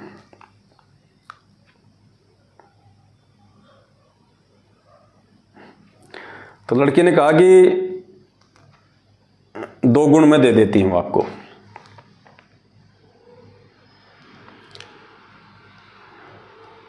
तो लड़के ने कहा कि देख भाई मेरे जो 14 गुण है ना उनकी क्या खासियत है बताऊं तेरे को? बोले हाँ बता। बोला मेरी बात को, मेरी जो बात है ना उसको मैं नीचे गिरने नहीं देता और दूसरे की बात मैं सुनता नहीं बिल्कुल भी, ये मेरा विशेष गुण है। मेरे से ऊपर कोई बात कहे उसको तो मैं सुनता नहीं, और दूसरा अगर मुझे कोई अपनी बात कहे मानने के लिए तो उसकी बात मैं मानता नहीं, ये मेरा विशेष गुण है। तो लड़की ने सिर में थप्पी मारी और कहा कि हे परमात्मा, मैंने तो सोचा था कि मेरा 1-2 गुण मैं इसको दे दूंगी, और ये गुण कहाँ है? तो इस नालायक का अवगुण है, अवगुण। तो पुण्यात्माओं, इन भक्तात्माओं को खुद तो कोई बात जो है बल्कि सूझती नहीं है कि परमात्मा हमें क्या समझाना चाह रहे हैं, हमें क्या दिशा निर्देश देना चाह रहे हैं, हमें कैसा बनाना चाह रहे हैं, और दूसरा कोई समझाना चाहे तो वो इनके दिमाग में घुसती नहीं इनके। तो समस्या उस परमात्मा के सामने सबसे बड़ी खुद उनके अपने भगत है। तो ये आप सभी भाई बहनों का ये परम सौभाग्य है कि गुरुदेव ने आपको 7 संगतियों से जोड़ दिया है, और जो सत का जो मार्ग होता है ना पुण्यात्माओं, उस पे भीड़ नहीं हुआ करती है। सत्य के मार्ग पे चलने के लिए हिम्मत चाहिए, साहस चाहिए, संघर्ष करना पड़ता है। इसलिए सत्य के मार्ग पे, साध संगत के मार्ग पे कोई सूरवीर ही चल सकता है, कायरों का काम नहीं है, क्योंकि ये कबीर परमात्मा का मार्ग है। और परमात्मा कहते हैं कबीर का मार्ग कठिन है, नहीं कायर का काम, इस पर चले कोई सूरमा, यहां 8 पहर संग्राम। ये कबीर परमेश्वर का मार्ग है, ये सूरमाओं का मार्ग है, कायरों का मार्ग नहीं है। इस साध संगति से जुड़ के भक्ति करना, सांसारिक क्रियाओं से, सांसारिक चौंचलों से दूर रहना, ये सूरवीर कर सकते हैं। ये आडंबर दिखावा, पाखंड रैलियां, धरने, प्रदर्शन, पुण्यात्माओं, ये तो हम असंख्य जन्म हो गए हमारे को करते हुए, ये तो कोई भी कर लेगा, क्योंकि ये काल की खुराक है। लेकिन आत्मा की खुराक क्या है? साधुता, संतता, भगतपना, आधीनी, प्रेम, इनको अपनाना महाभारत है। तो आप सभी भाई बहनों का सौभाग्य है, आप साथ संगतियों से जुड़े हैं। और दूसरा दास ये प्रार्थना करेगा आप सभी भाई बहनों से, आसन के पास ले गए और कि जहां भी कोई साथ संगतियां हो, साथ संगतियों से आप जरूर जुड़े रहें, आते रहें, जाते रहें, कुछ सीखने का प्रयास करें। वहां पे परमात्मा को भोग लगाएंगे, उससे भी हमारी आत्मा बहुत ज्यादा रिचार्ज होगी। लेकिन दास की विनती है, केवल आंख बंद करके साथ संगतियों में मत जाना, क्योंकि बहुत सारे लोग ऐसे हो सकते हैं जो मैनेजमेंट की तरफ जा चुके हैं, उनके व्हाट्सएप पे लोगो अभी भी साथ संगति का ही है, और ये उन लोगों की एक प्लानिंग होती है कि अभी तक इन लोगों को पता नहीं है कि मैं सतलोक आश्रम मैनेजमेंट हरियाणा से जुड़ चुका हूँ और मैं अपने घर पे साथ संगति रखवा लेता हूँ, जितनी आत्माओं को तोड़ सकूंगा मैं तोड़ लूंगा। तो पुण्यात्माओं, अच्छी प्रकार से सोच समझ के उनसे बातचीत करके उसके बाद ही आपको डिसीजन लें, कोई निर्णय लें, क्योंकि कदम कदम पे काल भगवान तोड़ने का प्रयास करेगा। और वो तोड़ेगा किसको? केवल साध संगत वालों को। क्योंकि काल भगवान की खुराक अगर उसके मुख से निकाली जा रही है तो केवल साध संगतियों में। तो काल भगवान का दुश्मन इस दुनिया में या तो साध संगत वाले हैं या फिर सतगुरु रामपाल जी भगवान है। बाकी तो सब काल के अंडर में है, सब काल के अंडर में है, सब काल की ही खुराक तैयार कर रहे हैं, आत्माओं से उल्टी भक्ति करवा के, मनमाना आचरण करवा के। तो काल उनको नहीं छेड़ेगा। उनको तो उनके जो कर्म हैं, आज जो बीज वो बो रहे हैं, जब वो काटने का समय आएगा तब उनको पता चलेगा कि हमने गेहूं बोया था या भांग बोई थी। और हमारे पड़ोसी हमको कितना समझा रहे थे कि भाई जो तू बीज बीज रहा है ना, ये गेहूं का नहीं है, ये मक्का का नहीं है, ये भांग का बीज है, भांग। और मत बो ये बीज, तू भूखा मरेगा, तेरे बच्चे भूखे मरेंगे। लेकिन वो नहीं माना। और जब वो फसल तैयार हुई, वो बाल आई, तब पता चला कि ये तो भांग का पौधा था। लेकिन उस समय तक तो समय ही निकल चुका होता है। अब दोबारा से वो फिर 2-4 महीने बाद में फिर दोबारा से वो गेहूं का बीज नहीं बीज सकता, क्योंकि बिजाई का समय निकल चुका है। तो पुण्यात्माओं, परमात्मा खुद धरती पे है, स्वयं ये कबीर परमेश्वर है, स्वयं ही तत्वदर्शी संत है, ये खुद ही गरीबदास है, ये खुद ही कबीर साहिब है। हमने केवल इन्हीं का प्रकट दिवस मनाना है और किसी से हमने कोई लेना देना नहीं होना चाहिए। हमारा तन मन धन सब इन्हीं के श्री चरणों में समर्पित होना चाहिए। हमें एकमात्र इन्हीं से उम्मीद होनी चाहिए, एकमात्र इन्हीं से हमारे को आस होनी चाहिए। आप संध्या आरती में पढ़ते हो, तारेंगे तारेंगे तहतीक सतगुरु तारेंगे। यानी हम सतगुरुदेव जी से ही हम ये उम्मीद लगा रहे हैं कि इस काल के लोक से सतगुरुदेव जी हमारे को पार करेंगे, हमारे को तारेंगे। तो फिर गरीबदास जी का बोध दिवस कहां से आ गया बीच में? कबीर जी का प्रकट दिवस कहां से आ गया बीच में? जब आपके गुरुदेव आपको पार करेंगे और आप उन्हीं से प्रार्थना कर रहे हो, फिर औरों को पूजने की आवश्यकता क्या है? औरों को खुश करने की आवश्यकता क्या है? औरों को मनाने की आवश्यकता क्या है? आपने किसके साथ फेरे लिए? अपने पति के साथ या उन लोगों के साथ में? पुण्यात्माओं, ये पतिव्रता धर्म की भक्ति नहीं कर रहे लोग, ये व्यभिचारणी भक्ति हो रही है, व्यभिचारणी भक्ति। और कोई सूरमा ही समझ पाएंगे इस खेल को।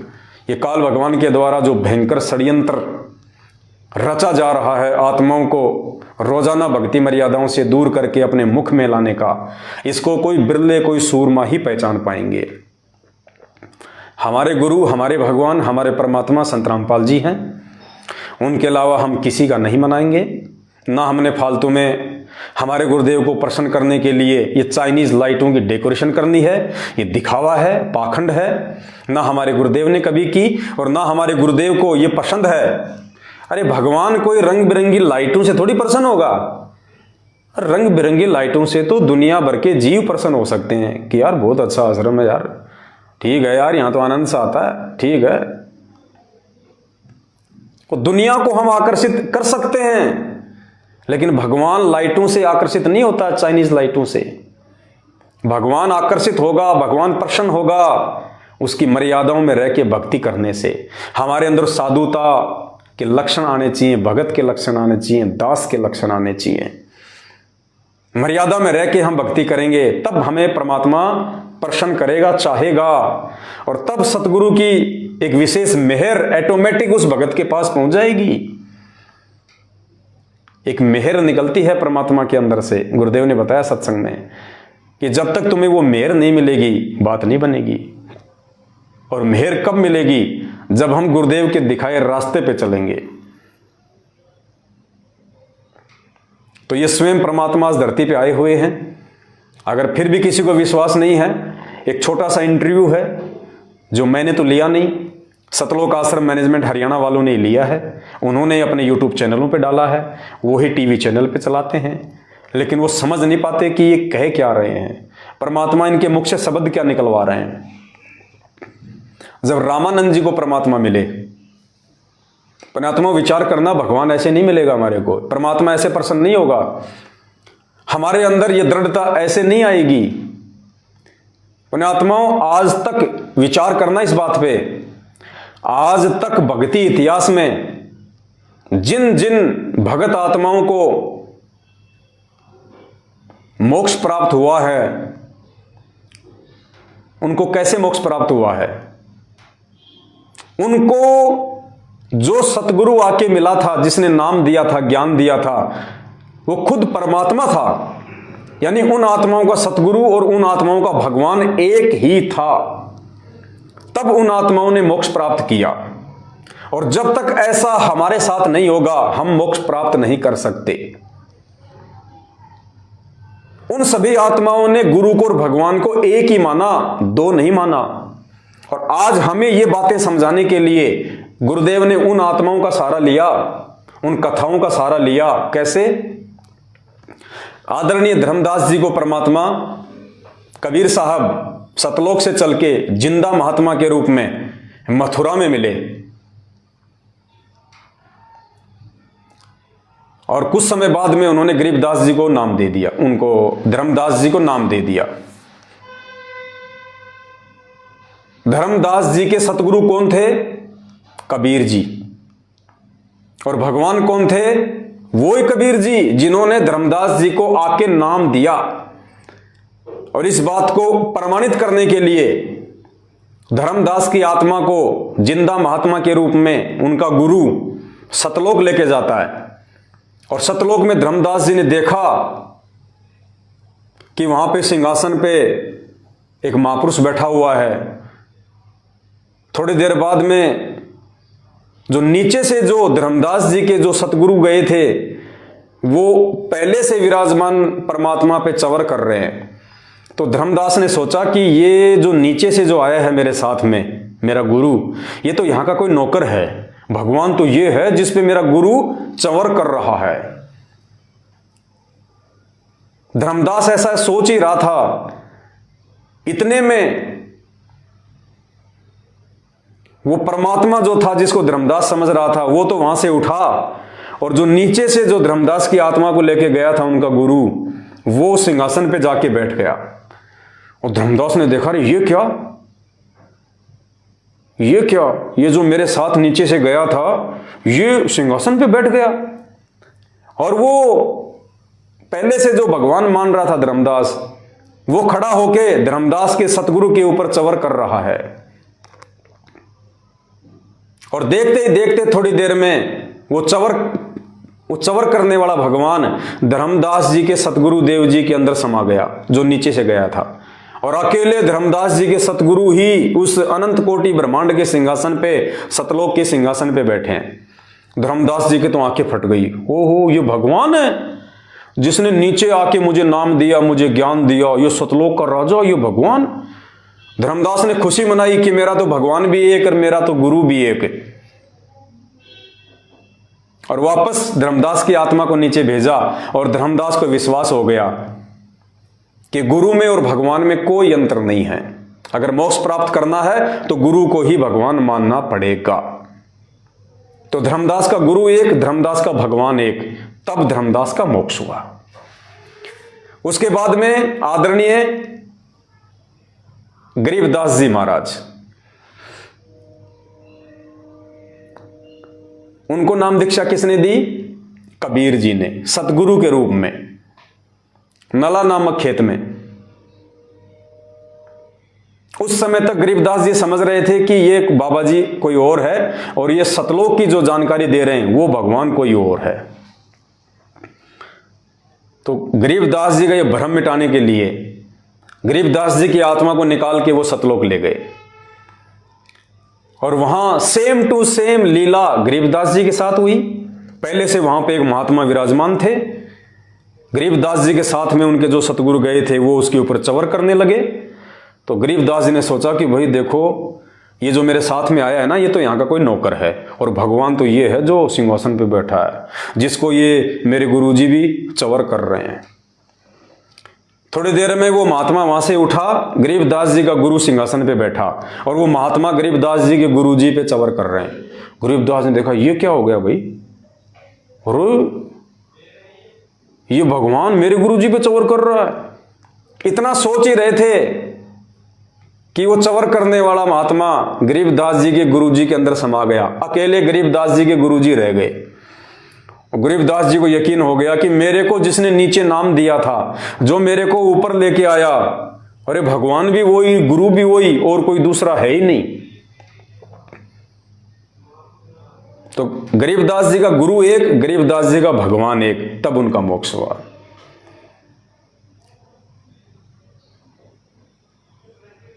दादू जी को परमात्मा मिले, सतगुरु रूप में आके नाम दिया, फिर उनकी आत्मा को सतलोक ले गए। उनके साथ भी सेम रिहर्सल हुई। फिर दादू जी ने देखा कि मेरा तो गुरु भी एक और मेरा तो भगवान भी एक, उनका मोक्ष हुआ। घीसा जी को परमात्मा 5 साल की उम्र में मिले खेकड़ा में, उनके साथ भी यही हुआ। उन्होंने भी सतलोक में यही सब कुछ देखा और उनको भी पक्का यकीन हो गया कि मेरा तो गुरु भी एक और मेरा तो भगवान भी एक। मलुकदास जी के साथ भी यही हुआ, उनको भी परमात्मा सतलोक ले गए, सारी लीला वही हुई। मलुकदास जी को भी विश्वास हो गया कि जो मुझे नीचे आके सतगुरु रूप में मिला, जिसने मुझे नाम दिया, ज्ञान दिया, सतलोक में भी वही परमात्मा बैठा हुआ है, अपने शरीर को हल्का करके आता है।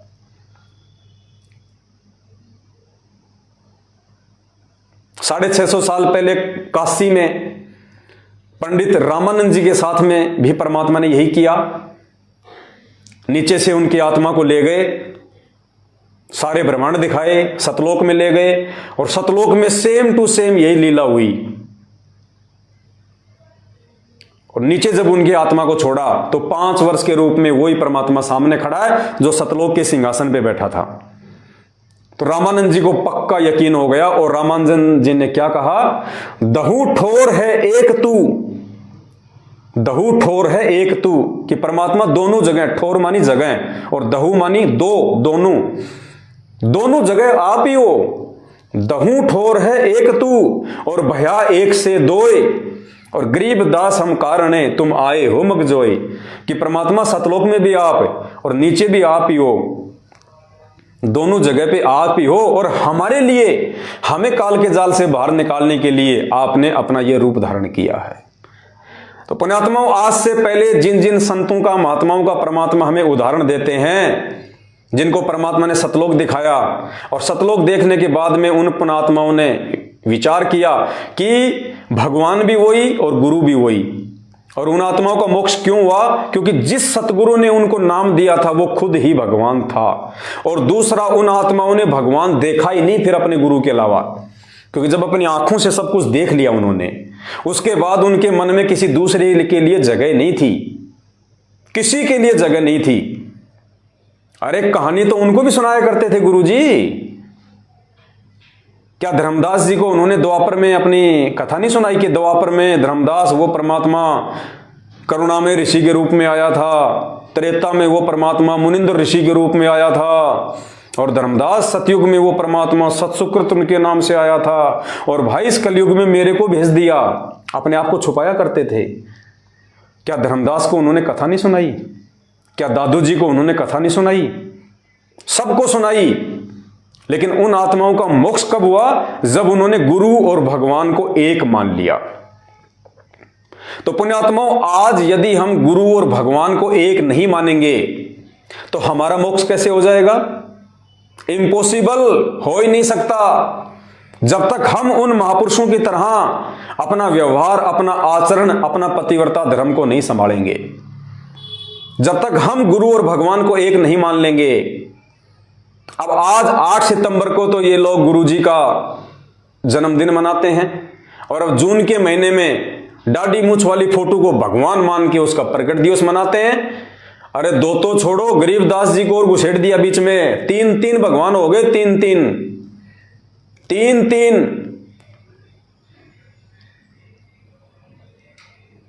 अरे क्या होगा भाई, हम किस दिशा में जा रहे हैं? अरे एक पैंट को एक ही आदमी पहन सकता है, 3 नहीं पहन सकते, 2 भी नहीं पहन पाएंगे ढंग से। पहन लिया तो वो ढंग से वो चल नहीं पाएंगे।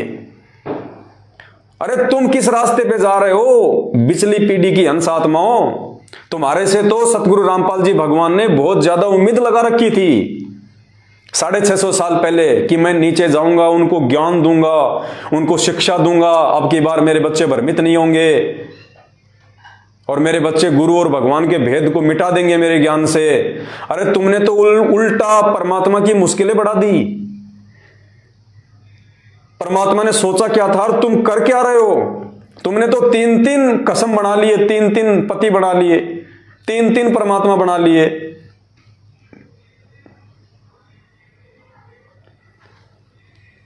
पुण्यात्माओं, अब आपको बताते हैं कि वो परमात्मा एक है या दो है, मुझे कभी और वो परमात्मा खुद नहीं बताएगा। आज ये बात है, आज सतगुरु रामपाल जी भगवान वैसा ही बताएंगे जैसा वो पहले वाली आत्माओं को बताया करते थे। जैसा उन्होंने धर्मदास को बताया कि धर्मदास वो परमात्मा तो कोई और है, मैं तो उसका संदेशा लेके आया हूं। गरीबदास जी को भी ये कहते थे कि वो परमात्मा तो कोई और है, मैं तो उसका संदेशवाहक हूं।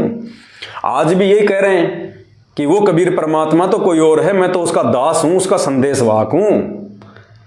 लेकिन अपनी आत्माओं के माध्यम से परमात्मा संकेत भी करवा रहे हैं, हमारी आंखें भी खोल रहे हैं कि मैं उसका दास हूं या फिर ये पूरी दुनिया मेरी दास है। अब जो जो घटना उन पहले वाले महापुरुषों के साथ में घटी, जो सतलोक गए, अपनी आंखों से देखा कि सतलोक के सिंहासन पे केवल अंत में वो एक ही परमात्मा रह गया, वो घटना परमात्मा ने इस आत्मा को भी दिखाया। इस बहन की आत्मा को परमात्मा सतलोक लेके गए, सतलोक में परमात्मा ने वही रिहर्सल इस आत्मा को करवाई, दिखाई, फिर नीचे छोड़ा ताकि ये अपना इंटरव्यू देके और ज्ञानी आत्माओं के विश्वास को और ज्यादा जो है उदृढ़ कर दे। तो पुण्यात्माओं, ये विश्वास परमेश्वर साथ संगत से जुड़ी हुई आत्माओं का दृढ़ करवाने के लिए इस प्रकार के इंटरव्यू दिलवाते हैं। वरना जिसने इंटरव्यू दिया उसको भी नहीं पता कि मैं क्या बोल रही हूं। और जो लाखों लोग उन टीवी चैनलों पे इंटरव्यू सुनते हैं लेकिन मनमान आचरण कर रहे हैं, उनको नहीं पता कि बहन क्या बोल रही है, क्या शिक्षा दे रही है। ये शिक्षा आप समझ पाओगे, ये शिक्षा को आप पकड़ोगे, क्योंकि मोक्ष आपने करवाना है। भगवान ने आप लोगों को छांट के अपने हीरे मोतीलाल के रूप में इस कलयुग की बिचली पीढ़ी में जिन आत्माओं को भगवान ने मोक्ष देना ही देना है, उन्हीं आत्माओं का परमात्मा विश्वास दृढ़ करेगा। तो सुनना, ये बहन क्या कह रही है, गुरु और भगवान अलग अलग होते हैं या फिर एक ही होते हैं? सतगुरु रामपाल जी भगवान खुद कबीर परमेश्वर है या कबीर जी का भेजा हुआ दास है? रामपाल जी महाराज जी ने मुझे कबीर साहिब जी के सिंहासन के पास ले गए और वहां पर बंदी जो गुरु रामपाल जी महाराज जी कबीर साहिब के सिंहासन के साइड में खड़े हो गए और मैं उनके सामने। अच्छा, बहन को लेके कौन गया? संत रामपाल जी भगवान इनकी आत्मा को सतलोक के सिंहासन पे लेके गए। जैसे गरीबदास जी का गुरु लेके गया था, धर्मदास जी का गुरु लेके गया था, मलुकदास जी का गुरु लेके गया था, ऐसे इस बहन को भी इसका गुरु लेके गया संत रामपाल जी भगवान। और क्या दिखाया? कबीर साहिब के सामने खड़ी थी। रामपाल जी महाराज जी ने मुझे कबीर साहिब जी के सिंहासन के पास ले गए और वहां पर बंदी जो गुरु रामपाल जी महाराज जी कबीर साहिब के सिंहासन के साइड में खड़े हो गए और मैं उनके सामने कबीर साहिब के सामने खड़ी थी। तो क्या हुआ, देखते ही देखते क्या हुआ कि बंदी छोड़ सतगुरु रामपाल जी महाराज कबीर साहिब के शरीर में समा गए और फिर अकेले कबीर परमात्मा रह गए। फिर कबीर परमात्मा का शरीर बंदी छोड़ सतगुरु रामपाल जी महाराज जी के रूप में चेंज हो गया। फिर बंदी छोड़ सतगुरु रामपाल जी महाराज जी कबीर साहिब के रूप में चेंज हो गए। फिर तब मुझे वहां पर समझ आया कि जो बंदी छोड़ सतगुरु रामपाल जी महाराज जी हमारे बीच यहाँ धरती पर रह रहे हैं, यही खुद कबीर परमात्मा है और यही भगवान है जिसे मैं बचपन से तलाश रही। अपने आत्मा, मैं तो नहीं कह रहा ये, मैंने तो इंटरव्यू नहीं दिया, ना मैंने इंटरव्यू लिया। इंटरव्यू देने वाले सतलोक आश्रम मैनेजमेंट हरियाणा से जुड़े हुए हैं, इंटरव्यू लेने वाले सतलोक आश्रम मैनेजमेंट हरियाणा वाले हैं। मैं तो आप लोगों को दिखा रहा हूं कि भगवान की पहचान कर लो, सतगुरु को पहचान लो, इसे परमात्मा का कोई दास समझ के भूल मत करना। ये खुद साक्षात धरती पे परमेश्वर उतरे हुए हैं। और एकमात्र इन्हीं की पूजा करने से, इन्हीं का प्रकट दिवस मनाने से, इन्हीं के आगे भोग लगाने से, इन्हीं के बताए अनुसार भक्ति विधि करने से हमारा मोक्ष होगा। गरीबदास जी की शोभा यात्रा निकालने से, संत रामपाल जी का बोध दिवस मनाने से, कबीर जी दाढ़ी मूंछ वाले का प्रकट दिवस मनाने से और लड्डू जलेबी के चक्कर में धक्के खाने से मोक्ष कभी जिंदगी में नहीं होगा। अपना इतना बड़ा बिगाड़ कर लोगे, इतना बड़ा बिगाड़ कर लोगे, दोबारा इसकी भरपाई नहीं हो पाएगी। ये एक बार समय हाथ से निकल गया, काल भगवान साइड में गधा बना के छोड़ देगा, फिर कोई लेना देना नहीं है। तो दास की तो हाथ जोड़ के विनती है आप सभी भाई बहनों से, केवल समझा सकते हैं आप सबको, मानना या ना मानना ये आपके ज्ञान आधार और आपके भक्ति संस्कारों के ऊपर निर्भर करेगा। जब तक परमात्मा ने श्वासें दे रखी है तब तक हम संदेशें देते रहेंगे, भाई बहनों को जगाते रहेंगे, गुरु को ही भगवान साबित करते रहेंगे, आपको परमेश्वर के लिए दृढ़ करते रहेंगे। और जब तक ये दृढ़ता हमारे अंदर नहीं आएगी, जब तक हम अपनी अंतरात्मा से, दिलो दिमाग से इस बात का निष्कर्ष नहीं निकाल लेंगे कि सतगुरु रामपाल जी ही खुद कबीर परमात्मा है, खुद भगवान है, इनके अलावा दूसरा धरती पे कोई नहीं है और इनके अलावा किसी का भी बोध दिवस मनाना तो उनका भी नहीं, हमने गुरुदेव का भी बोध दिवस नहीं मनाना है सिवाय उनके प्रकट दिवस के 8 सितंबर के, और अन्य दूसरे संतों का ये बोध दिवस मनाना, उनका प्रकट दिवस मनाना, पुण्यात्माओं बहुत भयंकर चाल काल भगवान अपने ही भगत भाई बहनों के माध्यम से तुम्हारे को ठगने के लिए चल रहा है। अगर समय रहते उस चंगुल से बाहर निकल जाओगे तो निकल जाओगे, और मुझे पता है इस बात का भी पुण्यात्माओं कि सभी नहीं निकल पाएंगे। परमात्मा कहते हैं गुरुपद सेवै बिरला कोई, जहां पर कृपया साहिब की होई। गुरुपद को तो कोई बिरला ही जान सकता है, पहचान सकता है। गुरुदेव के बताए अनुसार भक्ति कोई बिरला ही करेगा। खोकापुर में काग मिले दिन दोई रे, अरबू में कोई हंस हमारा होई रे। ये संसार विघन की घाटी, कोई निकलेगा बिरला सूर।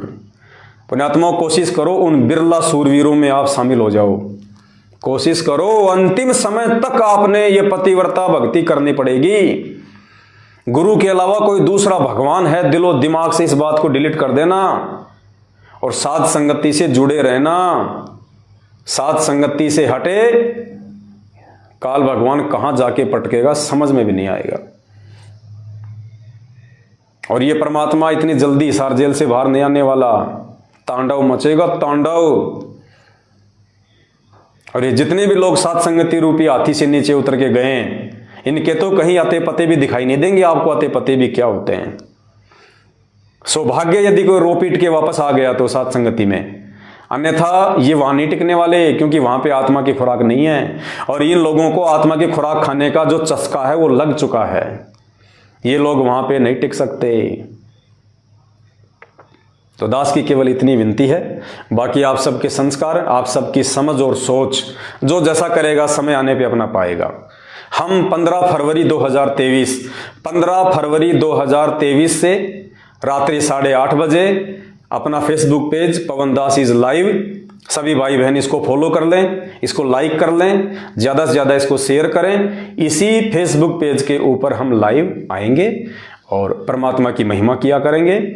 और बीच में जहां जहां भी आपको साथ संगतियों में जाने का मौका मिले, सोच समझ के, आंखें खोल के, सामने वाला भगत है या नहीं है, या काल भगवान की प्रेरणा से कोई चाल चल रहा है। और जहां भी साथ संगति में जाओ, मैं पहले कह रहा हूं आपको, अगर आपको वहां पे साथ संगतियों के अनुसार नियम मर्यादा भक्ति दिखाई दे तो रुकना है, नहीं तो चाहे आपको रात को ही अपना थैला उठा के क्यों ना आना पड़े। देखो छोटी छोटी बातों को लेके तो मनमुटाव करना नहीं है फालतू में किसी से। बाकी अगर तुम्हें ऐसी कोई क्रिया, कोई भक्ति विधि दिखाई दे, अगर वो अनजाने में कर रहा है तो उसको समझाओ। अगर फिर भी वो समझने का प्रयास नहीं करता है तो फिर चाहे रात को ही थैला उठा के क्यों ना आना पड़े, हमें उस जगह पे नहीं रुकना। जिस जगह पे भगवान का आशीर्वाद नहीं है उस जगह पे नहीं रुकना, इतना जरूर ध्यान रख लेना। बस दास की इतनी सी विनती है। बीच में फिर लाइव आएंगे, लेकिन 15 मार्च ओ सॉरी, दास ने 15 फरवरी बोल दिया ना, उसके लिए दास माफी चाहता है। 15 मार्च 2023, यानी ये जो महीना चल रहा है ना, इसी महीने में आज 1 मार्च है, हम 15 मार्च 2023 को रात्रि 8:30 बजे ज्ञान गंगा के ऊपर लाइव आएंगे। और बीच में यदि आवश्यकता पड़ी, कोई संदेशा सभी भाई बहनों को देना पड़ा, तो हम जरूर देंगे। बस इतनी सी विनती है, कोई गलती हो तो दास को क्षमा करना। बंदी छोड़ सतगुरु रामपाल जी भगवान की जय हो।